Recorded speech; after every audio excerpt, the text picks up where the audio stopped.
আসসালামু আলাইকুম। আমি কানাডা থেকে বলছি। ওয়ালাইকুম আমার আসসালাম প্রশ্নটা রহমতুল্লাহ আসলে বরকাত। জি বল। মানে মানুষ মারা যাওয়ার পরে তার গোসল করানো নিয়ে। এখানে হুম মুসলমানদের সংখ্যা খুবই কম, আবার বাংলাদেশি মুসলমানের সংখ্যা আরো কম।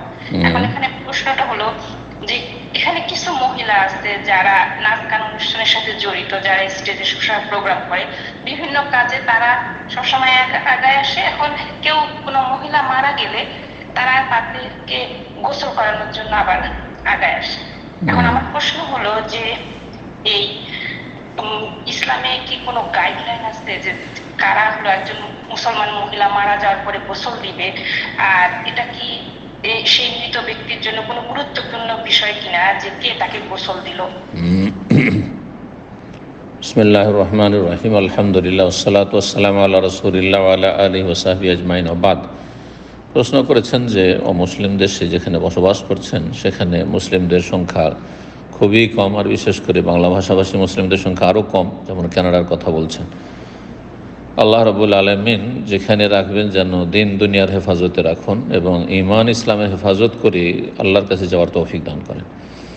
তো সেখানে কোনো মানুষ মারা গেলে, মহিলা মারা গেলে বিশেষ করে, তাদের গোসল দেওয়ার জন্য হয়তো ওই রকম নেক মানুষ পাওয়া যাচ্ছে না।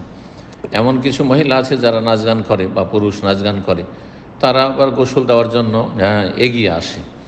তো এই ক্ষেত্রে কি শরীয়তে বিশেষ কোনো দিক নির্দেশনা আছে যে তারা গোসল দিলে চলবে কি না? তারা গোসল দিলে চলবে না, ইমামাই কানামামা ভালো। যদি ভালো মানুষ যারা 5 ওয়াক্ত সালাত আদায় করে, প্রকাশ্য কাবিরা গুনাহ থেকে বেঁচে থাকে, বাহ্যিক ইসলামের বিধিবিধান পালন করে আর প্রকাশ্যে কাবিরা গুনাহ না করে, এইরকম লোক যদি পাওয়া যায় তো তাদেরকে দিয়েই গোসল দেওয়াতে হবে। আর যারা এমনটা নয়, প্রকাশ্য বিভিন্ন পাপে জড়াচ্ছে, যেমন নাচ গান ইত্যাদি প্রকাশ্য পাপ, প্রকাশ্য পাপ সবাই জানছে যে মদখোর, প্রকাশ্য পাপ যে সবাই জানছে যে অবাধ মেলামেশা, জেনাকারী ইত্যাদি। তো এদেরকে দিয়ে এসব কাজ করানো জায়েজ নয় যদি উত্তম বিকল্প থাকে। কিন্তু যদি দেখা যায় যে এমন লোক নেই, নাম কি অস্তে শুধু মুসলিম, তাহলে মুসলিম যখন তারা গোসল দেবে, মুসলিম কমপক্ষে 5 ওয়াক্ত সালাত পড়ে বা সালাত পড়ে, তো তারা গোসল দিবে। এখন যেহেতু নেই সেই জন্য, কিন্তু ভালো মানুষ পাওয়া গেলে ভালো মানুষ গোসল দেবে। আর বিশেষ করে নিকট আত্মীয় গোসল দেওয়ার জন্য জরুরি নয় যে খুঁটিনাটি সব কিছু জানতে হবে বা এরকম কিছু। নিকট আত্মীয়রা বেশি হক রাখেন, পরিবারের লোকেরা বেশি হক রাখেন। জি, তো এইভাবে চেষ্টা করবে দিন পালনে। আল্লাহ রাব্বুল আলামিন তৌফিক দান করুন। জি, যথাসাধ্য কোনো কাফের যেন গোসল না দেয়, কাফের মোরতাদ যেন অথবা অমুসলিম যেন মুসলিমকে গোসল না দেয়। জি, আল্লাহ রাব্বুল হেফাজত করুন। জি, প্রশ্ন করবেন হালিমাতু সাদিয়া। জি, আসসালামু আলাইকুম। ওয়ালাইকুম সালাম রহমতুল্লাহ বরকাতুহ। আমি নিউ ইয়র্ক থেকে বলছি। বলেন। তো প্রশ্নটা হলো আমার বোনের হলো 2টা বাচ্চা ছিল, তো আরো ছিল বলতে আছে। তো ও যখন 3 নম্বর বাচ্চাটা পেতে আসে তখন ও আল্লাহর কাছে দোয়া করে যে আল্লাহ, আমার যদি মেয়ে হয় তাহলে আমি আরবি লাইনে পড়াবো। তো ও আল্লাহর কাছে দোয়া করছে এবং ওর যখন বাচ্চা হয়েছে মেয়ে বাবুই আল্লাহ দিয়েছেন। কিন্তু এখন যখন স্কুলে পড়ানোর মতো হয়েছে তখন ও মানে মাদ্রাসায় আর ভর্তি করায়নি, না করায় বাংলা লাইনেই পড়াচ্ছে। তো এতে কারণটা হলো ও ভয় পাচ্ছে মাদ্রাসার পরিবেশ বা পেপার পত্রিকায় অনেক দুর্ঘটনা দেখে, আবার মেয়েকে ওখানে রাখতে হবে, সেজন্য সে একটা ভয় বা একটা বিপদ আশঙ্কা করে, তার সবসময় একটা আতঙ্ক কাজ করে। তো এই জন্য সে বাংলা লাইনে পড়াচ্ছে।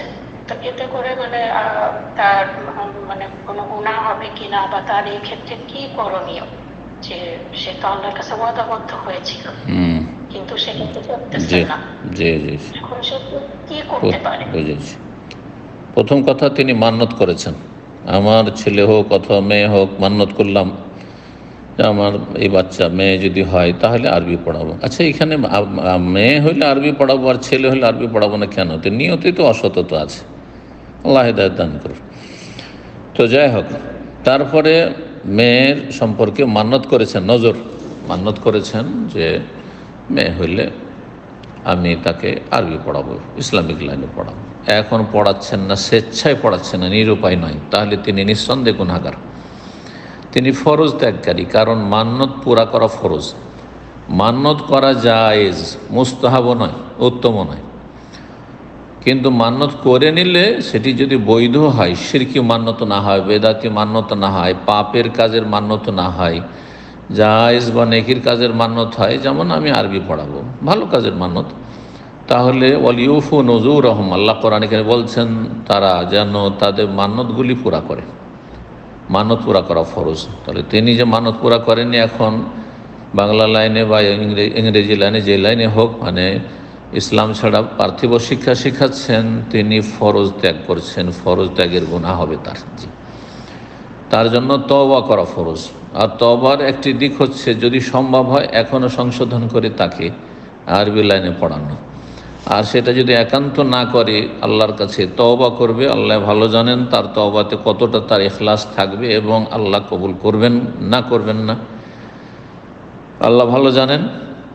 আর তার সাথে বলবো যে মান্যত যেহেতু পুরা করল না, সেই জন্য মান্যত পুরা না করলে সেটির ক্ষেত্রে কসমের কাফারা দিবে। যদি কেউ কোনো মান্যত করে আর সে মান্যতটি পুরা করা সম্ভব না হয়, শিরকি মান্যত, হ্যাঁ, যদি আমার এই কাজটি হয়ে যায় তাহলে আমি মাজারে একটা খাসি দেব, অথবা আমি একটা মিলাদ অনুষ্ঠান করব, আমি এই করব সে করবো, মেলা বেদাত আছে, বেদাতি কাজ করব, অথবা কোনো গুনহার কাজ করব, আমি আমার গ্রামবাসী সবকে মদ খাওয়াবো অথবা সিগারেট খাওয়াবো, হারাম মান্যত। তাহলে এইরকম কোন শিরকি মান্যত হোক, বেদাতি মান্যত হোক, কোনো পাপের কাজের, হারাম কাজের, অন্য পাপের কাজের মান্যত হোক, যদি কোনো হারাম কাজের মান্যত করে সে মান্যত পুরা করা জায়েজ নয়। ও কাফারা তো কাফারাতে, তার কাফারা হচ্ছে কসমের কাফারা দিবে। জি, কসমের কাফারা হচ্ছে 10 মিসকিনকে খাওয়ানো বা 10 মিসকিনকে কাপড় পরানো। আর গরিব মানুষ যদি এটাও করতে না পারে, 10 মিসকিন খাওয়াতে পারে, তখন 3টি রোজা, এমনি 3টি রোজা রাখলে হবে না, যেখানে 10 জন মিসকিনকে খাওয়াতে পারবে। জি, তা আপনার বোনকে বলেন 10 মিসকিনকে খাওয়াবে এবং আল্লাহর কাছে তওবা করবে, কারণ সে স্বেচ্ছায় পারবে। তারপরেও না, ভয় করার কি আছে, সব জায়গায় ভয় আছে, কেন স্কুল কলেজে হয় না? স্কুল কলেজে এইসব অঘটন ঘটে না? কত রকমের পাপ হচ্ছে সেখানে, পাপের পরিবেশ অধিকাংশ ক্ষেত্রে, সেখানে কি করে কী সাহসে দিচ্ছে না? আল্লাহ সঠিক বুঝ দান করুন, ইমানে আল্লাহ শক্তি দান করুন। বারাকাল্লাহ ফিক। প্রশ্ন করবেন, আপনি প্রশ্ন করুন। আসসালামু আলাইকুম। ওয়ালাইকুম আসসালাম ওয়া রাহমাতুল্লাহি ওয়া বারাকাতুহু। জি, আমার প্রশ্ন হচ্ছে যে কয়েকদিন ধরে অনলাইনে একটা ধরনের ফেতনা দেখা যাচ্ছে যে আমাদের কিছু হিন্দু ছেলেরা, তারা আমাদের মুসলিম যারা নারীদেরকে, তাদেরকে প্রেমের ফাঁদে ফেলে বা তাদের কাছ থেকে। আপনি জোরে বলেন, এত আস্তে কেন বলছেন?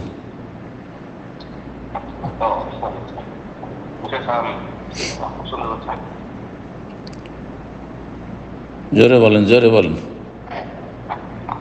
হ্যালো, শুনতে পাচ্ছেন? শুনছি, কষ্টে শুনছি। চলেন বলেন, আপনার যতটা জোর আছে ততটা জোরে বলেন। জি, আচ্ছা।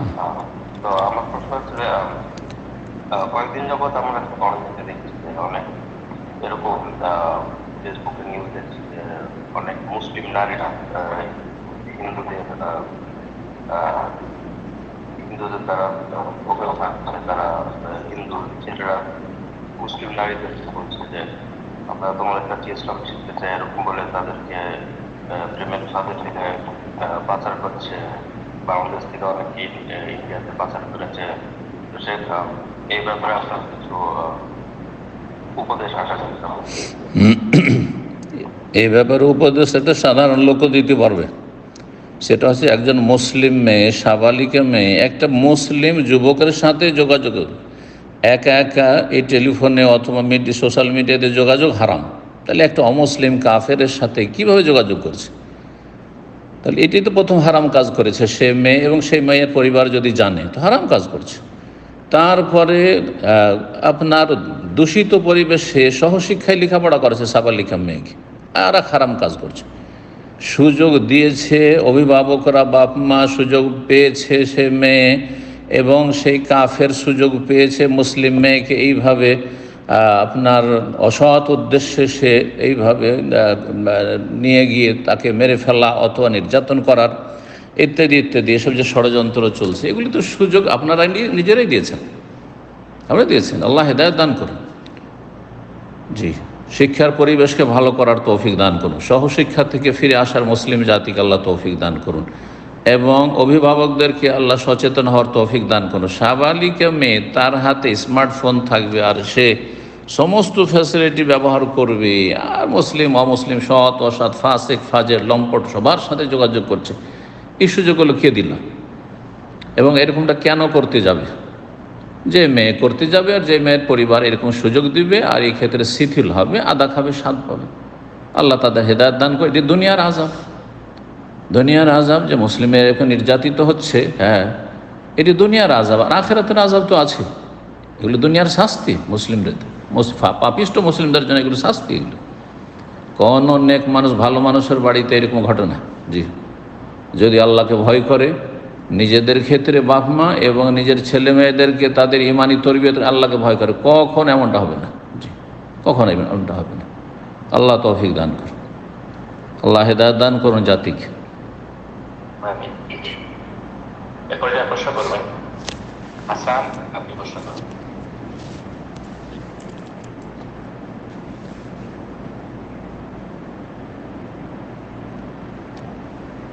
হাসান, আপনার উনি প্রোগ্রাম থেকে জিত হয়ে গেছে নির্যাতিত কারণে, তো আমরা ইনশাআল্লাহ আরেকজনকে সুযোগ করে দেব।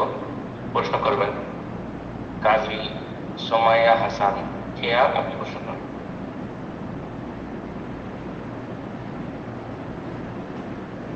জি, আপনার আসসালামু আলাইকুম ওয়া রাহমাতুল্লাহ। আমি ওয়ালাইকুম আসসালাম ওয়া রাহমাতুল্লাহ। চাঁদপুর থেকে বলছি। জি বলেন। জি শেখ, আমার প্রশ্ন হচ্ছে, আমি আজকে প্রায় 3-4 মাস ধরে আমি আলহামদুলিল্লাহ সালাফে আকীদা লালন করছি। আলহামদুলিল্লাহ আমি বুঝতে পেরেছি যে কোনটা সঠিক, কিন্তু শেখ চারপাশে দেখা যাচ্ছে যে কিছু দিনী বোন তারা বা অনলাইনে বিভিন্ন বুলিং এর শিকার হতে হচ্ছে, যে তারা হচ্ছে ইহুদিদের দালাল, তারা মাঝখালি, আরো অনেক ধরনের কথা যেগুলো হচ্ছে মানসিকভাবে অনেক বেশি কষ্ট লাগছে। যেহেতু আমি এইচএসসি পরীক্ষা দিব সামনে, কিন্তু এগুলোর কারণে উল্টো মানসিকভাবে আরো কষ্ট পেতে হচ্ছে, যার কারণে আমি কোনো কিছু মনোযোগ দিতে পারছি না। তো শেখ, ওনাদেরকে কিভাবে জবাব দিতে পারি? আল্লাহ রাব্বুল আলামিন কোরআনে কারিমে ইরশাদ করেছেন, খুযিল আফওয়া, ক্ষমার দৃষ্টিতে দেখো, ক্ষমা করো। নবী সাল্লাল্লাহু আলাইহি ওয়াসাল্লাম ক্ষমা করেছেন, মক্কার কাফেরদেরকে ক্ষমা করেছেন, এত বড় অপরাধীদেরকে। ও আমর বিল উরফি, এবং ভালো কাজের উত্তম পন্থে উপদেশ দিতে থাক, ভালো কথা বলতে থাক, যাতে ঝামেলা না হয় কারো সাথে, গঞ্জাম না বাঁধে, দ্বন্দ্ব না হয়, শত্রুতা না বাড়ে। ও আরিজ আনিল জাহিলিন, এবং মূর্খদেরকে এড়িয়ে চলো। ও হাউলা মিনাল জাহিলিন, আর এরা হচ্ছে মূর্খ, যারা আপনাকে আমাকে গালমন্দ করছে তারা হচ্ছে জাহিল সমাজ, মূর্খ সমাজ। যদি জানতো তাহলে তারাও সত্যকে গ্রহণ করতো, যেমন আমি আপনি সত্যকে গ্রহণ করেছি, কোরআন সুন্নাহকে গ্রহণ করেছি, মানহাজ সালাফকে, সাহাবাই কেরামদের ইসলামকে গ্রহণ করেছি। ফাইন আমান বেমিসলে মা আমানতুম বিহি, সাহাবাই কেরামরা যেইভাবে ঈমান নিয়েছে, যেই ইসলাম 1400 বছর আগে ছিল, সেই ইসলাম পালনের চেষ্টা করছি আমি আপনি। এটা যদি তারা বুঝে নিত তো তারাও হেদায়েত হয়ে যেত। যখন এটা বুঝেনি, তার মানে তারা হচ্ছে জাহিল। ও আরিজ আনিল জাহিল, আল্লাহ বলছে মূর্খদেরকে এড়িয়ে চলো, তাদের সাথে যোগাযোগ রাখবেন না, তাদের সাথে অত বেশি দেখা সাক্ষাৎ করবেন না, তাদের কাছাকাছি হবেন না। তারা দূর থেকে রাস্তা দিয়ে যাচ্ছেন, কোনো খারাপ কথা বললো যেন শোনেননি, আপনি ধৈর্য ধরেন। জি, ওয়াসবির ওমা সাবরুকা ইল্লা বিল্লাহ, আল্লাহ বলছেন ধৈর্য ধারণ করো এবং আল্লাহ রাব্বুল কাছে সাহায্য কামনা করো, আল্লাহ তৌফিক দেনেওয়ালা। ওয়ালা তাকু ফি যায়কি মিম্মা ইয়ামকুরুন, যা কিছু তারা করছে, হ্যাঁ এই কুচক্রীরা, বেদাতিরা বা ইসলামের শত্রুরা, ঘরের শত্রু বাইরের শত্রু, এতে তোমার অন্তরে যেন কষ্টবোধ না হয়। ফি যায়কি মিম্মা ইয়ামকুরুন, ইন্নাল্লাহ মাআল্লাযীনা তাকাও, যারা আল্লাহ ভীরু তাদের সাথে আল্লাহ আছেন। আপনি গুনাহ থেকে বাঁচুন, আপনার দ্বারা কোনো যেন সীমা লঙ্ঘন না হয়। ওয়াল্লাযীনা মুহসিনুন, যারা মানুষের ইহসান করে, সদাচরণ করে, তাদেরকে আল্লাহ ভালোবাসে, তাদের সাথে আল্লাহ আছেন। জি, আল্লাহ রাব্বুল আলামিন হেফাজত করুন। এড়িয়ে চলুন, যেন শোনেননি আপনি। তারপরে ধরেন সোশ্যাল মিডিয়াতে তারা গাল বন্ধ করছে, তাহলে সোশ্যাল মিডিয়া আপনি ইউজ করিয়েন, দেখবো না, জানবোই না যে আমাকে কে কে গাল দিচ্ছে, কষ্ট হবে না, সাময়িক যে কষ্টগুলি হয়। যদি বরদাস্ত করতে না পারছেন না যে মানসিক আমার কষ্ট হচ্ছে, তাহলে এগুলো দেখবেন না। যারা আপনাকে ধরেন আপনাকে সোশ্যাল মিডিয়াতে আপনাকে মেসেজ করে গাল দিচ্ছে, তা আপনি তাকে ব্লক মেরে দেন, যোগাযোগ রাখেন না তাদের সাথে, দেখা সাক্ষাৎ তাদের সাথে করিয়েন না, তাদের অনুষ্ঠানে বসিয়েন না। আল্লাহ বলছে ফালা তাকুদ বাদা যিকরা মাল কওমিজ জালিমিন, আল্লাহর উপদেশ আসার পরে জালেমদের সাথে বসিও না, বসবেন না তাদের সাথে। দাওয়াত আছে কিন্তু বিদাতে, ওখানে গেলে গালমন্দ করবে বা ক্রিটিসাইজ করবে, বিভিন্ন রকমের ট্যাগ দেবে, যাবেন না তাদের সাথে। কেন বসবেন? বসবেন না। অসাধু লোক তারা, অন্তর তাদের ফি কুলুবিহিম মারাদ, তাদের অন্তরে রোগ রয়েছে। তাদের থেকে দূরে থাকার চেষ্টা করুন, আল্লাহ তৌফিক দান। কিন্তু তাদের ক্ষতি করিয়েন না, তাদের ক্ষতি করে, তাদের হিতাকাঙ্ক্ষী হন।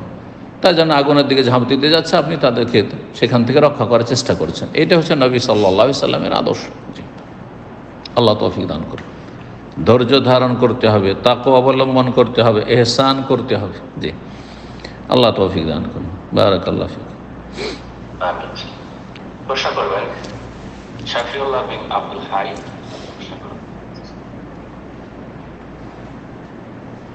আসসালামু আলাইকুম ওয়া রাহমাতুল্লাহ। ওয়ালাইকুম আসসালাম ওয়া রাহমাতুল্লাহি ওয়া বারাকাতুহু।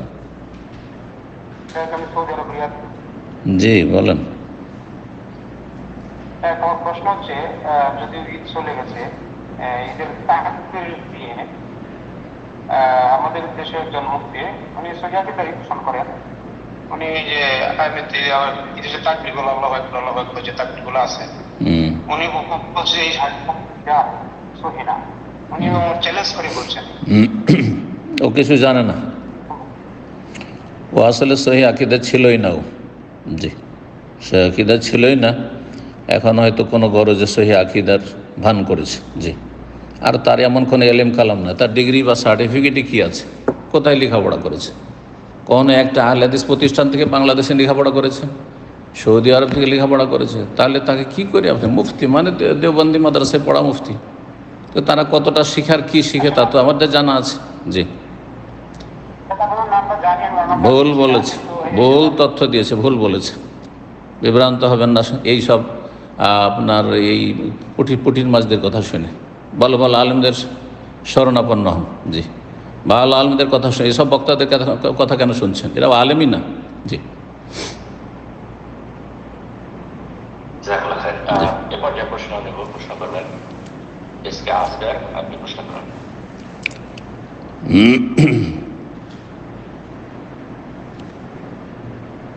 এসকে আসগার ফোনটা আনমিউট করে নিয়ে প্রশ্ন করেন। জি,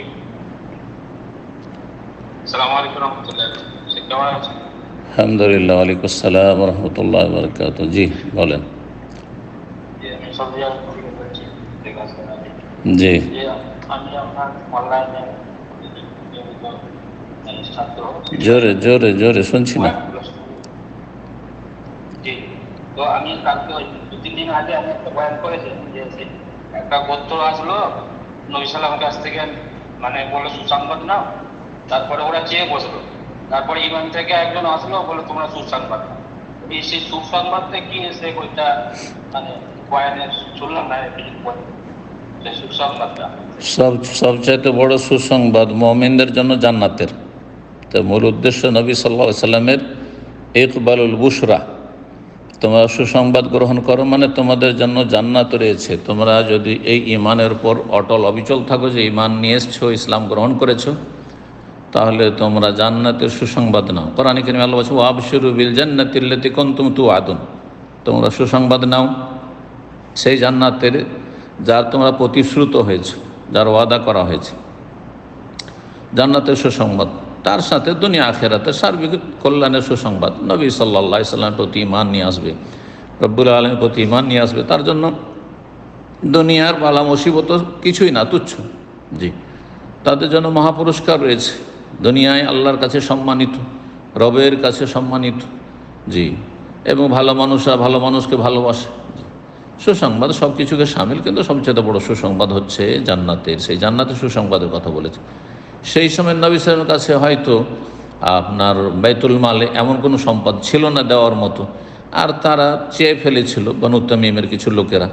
তখন নবী সাল্লাল্লাহু আলাইহি ওয়াসাল্লাম অসন্তুষ্টি প্রকাশ করেছিলেন, আর তারপরে ইয়ামানের কিছু লোকেরা আসলে প্রতিনিধি, তাদেরকে বলে তারা সাদরে গ্রহণ করল। জি, ইয়ামানের আহলুল ইয়ামান বা সৌদি আরব দক্ষিণ অঞ্চলে যারা, তাদের প্রশংসা বেশ কিছু হাদিসে এসছে। আল ইমান ও ইয়ামানিন ওয়াল হিকমত ইয়ামানিয়াতুন, মূল ইমান, আসল ইমান ইয়ামানে রয়েছে। জি, আর সেখানকার মানুষের মধ্যে নিঃসন্দেহে ভালো কিছু বৈশিষ্ট্য তখন ছিল, এখনও থাকতে পারে।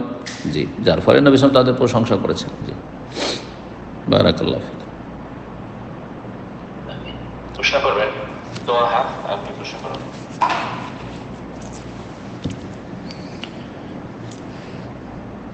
এই দোহা আপনার পক্ষে আনমিউট করে নিন, প্রশ্ন করুন।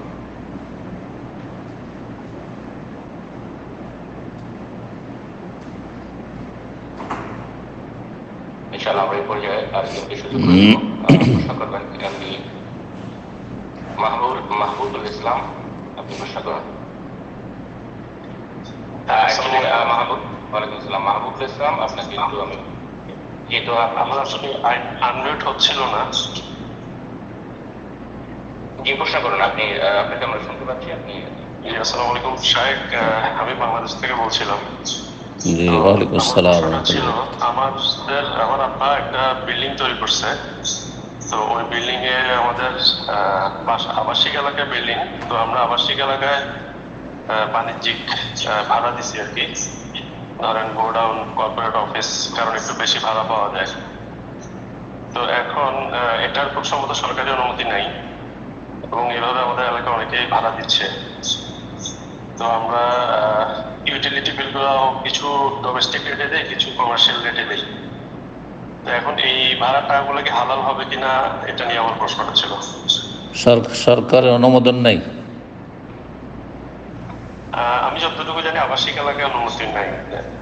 সরকারের পক্ষ থেকে অনুমোদন যদি না থাকে, তাহলে অবৈধ কাজ করা জায়েজ না কোনো মুসলিমের জন্য। সরকার যে কোনো আইন তৈরি করেছে এই ধরনের, যে এই আবাসিক এলাকায় এগুলি চলবে না, এতে নিঃসন্দেহে বৃহৎ স্বার্থ রয়েছে। নিঃসন্দেহে আপনার আমার জনগণের সে এলাকার বাসিন্দাদের বৃহৎ স্বার্থ রয়েছে, যার ফলে সেটা লঙ্ঘন করে, আইন লঙ্ঘন করে এসব কাজ করা জায়েজ নয়। কাজটি গুনার কাজ, এতে কোনো সন্দেহ নেই। উলিল আমরি মিনকুম, মুসলিম শাসকদের আনুগত্য করতে বলা হয়েছে। আল্লাহ ফরজ করেছেন আনুগত্য করা বৈধ কাজের ক্ষেত্রে, হারাম কাজের ক্ষেত্রে নয়। আপনাকে কোনো হারাম কথা বলেনি, এই এলাকায় এই কাজগুলি করবেন না, আবাসিক এলাকাতে এই কাজগুলি চলবেন না। জি, তো এগুলো মেনে চলতে হবে। সুতরাং এইভাবে সেখানে গোডাউন তৈরি করা জায়েজ নয়। জায়েজ নয় তো ভাড়া দেওয়াও জায়েজ নয়। জি, প্রশ্ন করবেন এমডি মাহবুবুল ইসলাম, আপনার ফোনটা আনমিউট করে নিন, প্রশ্ন করুন। আসসালামু আলাইকুম রহমতুল্লাহি ওয়া বারাকাতুহু। ওয়ালাইকুম আসসালাম ওয়া রাহমাতুল্লাহি ওয়া বারাকাতুহু। জি, কোথা থেকে বলছেন? Russell viper. আপনি কোথা থেকে বলছেন? লিসবন, পর্তুগাল থেকে। পর্তুগালে আছেন আপনি? যাক, বাংলাদেশের রাসেল ভাইপার, আপনার পর্তুগালে তো নেই না? সোশ্যাল মিডিয়াতে দেখতেছি সবচেয়ে আলোড়ন সৃষ্টি হয়েছে, এই জন্য। আল্লাহ হেফাজত করুক, ভালো মানুষদের আল্লাহ হেফাজত করুক।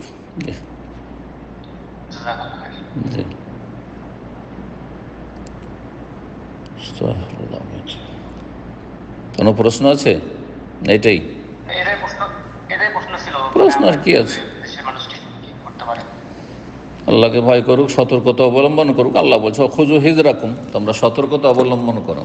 সতর্কতা, আমাদের শত্রু আছে হিংস্র পশু থেকে সতর্ক। মানুষ ভয় পায় যেগুলিকে ভয় পায়, মানুষ সাপকে ভয় পায়, বিচ্ছুকে ভয় পায়, যেগুলি ক্ষতি করে মানুষের, সেগুলি থেকে নিজেকে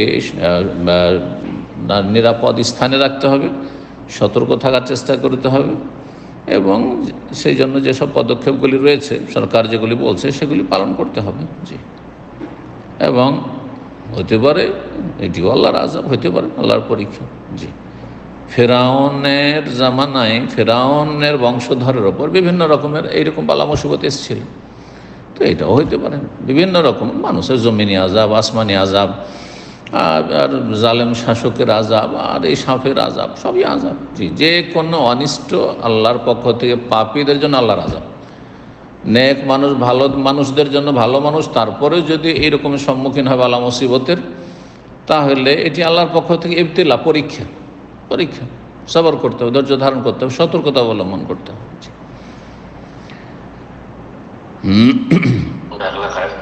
এই পর্যায়ে প্রশ্ন করবেন নোমান কুমিল্লা থেকে। আপনি প্রশ্ন করবেন। আসসালামু আলাইকুম ওয়া রাহমাতুল্লাহ। ওয়ালাইকুম আসসালাম ওয়া রাহমাতুল্লাহি ওয়া বারাকাতুহু। জি, সাউন্ড ঠিকঠাক শোনা যাচ্ছে স্যার? জি জি শুনছি, বলেন। সাহেব, 2011 সাল থেকে আপনার লেকচার শোনা, আলহামদুলিল্লাহ এখন পর্যন্ত নিয়মিত শোনা হয়। মাশাআল্লাহ, আল্লাহ কবুল করুন। সালাতের বিষয়ে একটা প্রশ্ন আর কি। আমাদের মাগরিব এবং কি ফজরের সালাত আমার বাড়িতে পড়া হয়। কেন কেন? এশা, মাগরিব আর সালাত বাড়িতে বলতে বাড়ির মসজিদে আর কি। আর বাড়িতেও পড়ি, আবার মসজিদেও পড়ি। মসজিদে হচ্ছে আমাদের যে ইমাম সাহেব, ওনারা হচ্ছে মাজারপন্থী, তারপর অনেক বড় বড় শিক্ষারী, এই জন্য তাদের পিছনে সালাত হবে কি হবে না এটা নিয়ে টেনশনে থাকি, এই জন্য আবার বাড়িতে এসে পড়ি। বড় শিরকি আকীদায় থাকলে হবে না, বাকি বেদাত যদি থাকে, বিভিন্ন বেদাত আছে কিন্তু বড় শিরক নাই। আমাদের বাড়ির চতুর্পাশে মাজার আর কি, চতুর্পাশে তারা মাজারে বিশ্বাসী। সাথে সম্পৃক্ত। ও, আল্লাহ হেদায়েত দান করুন। জি। আর জোহর, আসর আর হচ্ছে মাগরিব, এই তিন ওয়াক্ত আমার আমার ব্যবসা যেখানে, এখানে পড়া হয়। এখানে আমাদের কিছু সহিহ আকীদার যে বাইরে আছে তাদের সাথে একসাথে পড়া হয়, মসজিদ না।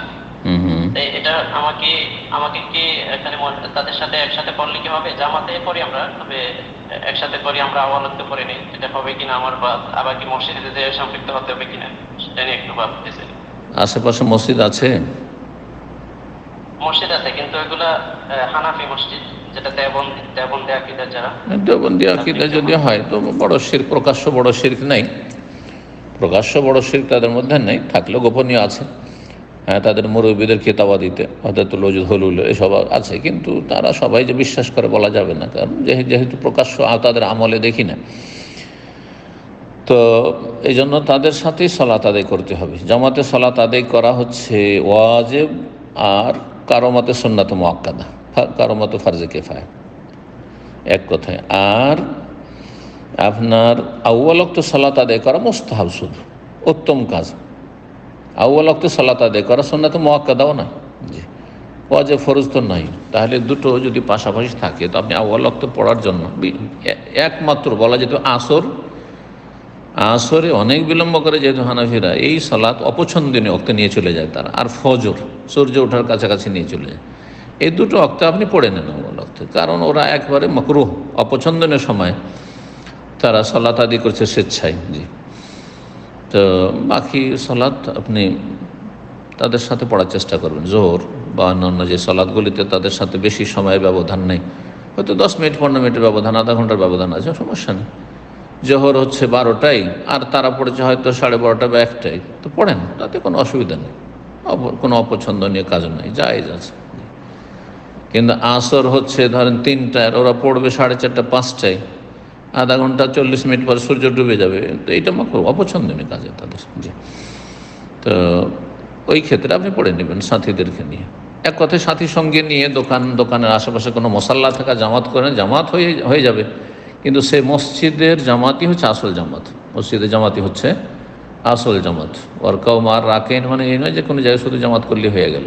জি, তাহলে মানুষ ঘরে ঘরে জামাত করে নেবে, যাদের বাড়িতে কয়েকজন আছে তারা জামাত করে নেবে সবসময়, এটা তো চলবে না। তো মসজিদ কিসের জন্য তাহলে? জি, হ্যাঁ, বড় শিরক থাকে তাহলে বলবো যে হ্যাঁ, তাহলে সেই ক্ষেত্রে আপনারা জামাত করে নেন, জি, নিজেরাই। বারাকাল্লাহু ফিক।